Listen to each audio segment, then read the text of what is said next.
जी sir, बिल्कुल।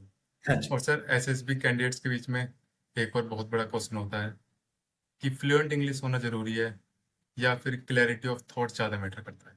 दोनों हाँ, चीज़ में क्या ज़्यादा मैटर है? सी, एक बात तो याद रखना पड़ेगा कि इंग्लिश तो जरूरी है। क्यों जरूरी है? इसलिए नहीं क्योंकि आपको एक अच्छी सी भाषा आती है, फॉरेन भाषा नहीं।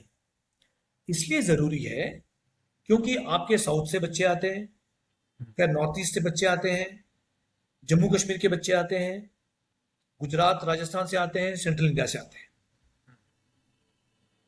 हमारे देश में कॉमन भाषा हिंदी होनी चाहिए थी बट हुई नहीं, जो भी कारण है। अब उसके हम पॉलिटिक्स में नहीं घुसेंगे।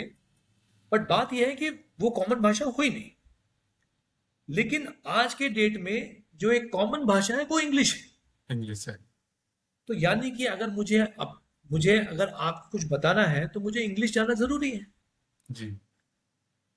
जब आप एसएसबी में आते हो, तमिलनाडु से एक लड़का आया हुआ है, आप उससे हिंदी में बात करोगे उसको समझ में नहीं आएगा क्या है। नहीं। तो वहां इंग्लिश जरूरी है। यानी कि English as a functional language is required, not an expertise on the language, not a highly proficient, level in English. That level is में। not required. You don't have to be a Shashi Tharoor.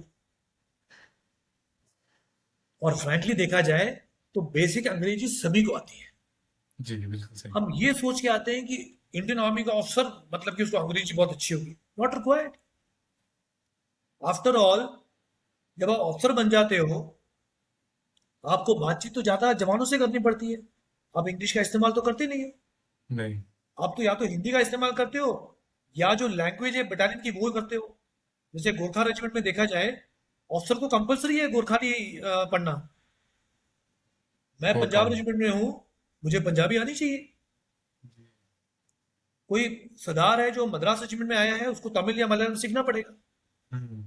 तो वहां तो English का तो प्रासंगिकता खत्म हो जाती है ना। बिल्कुल सही। है ही नहीं उसमें। तो ये एक मिसकंसेप्शन है जो हम लेके चलते हैं।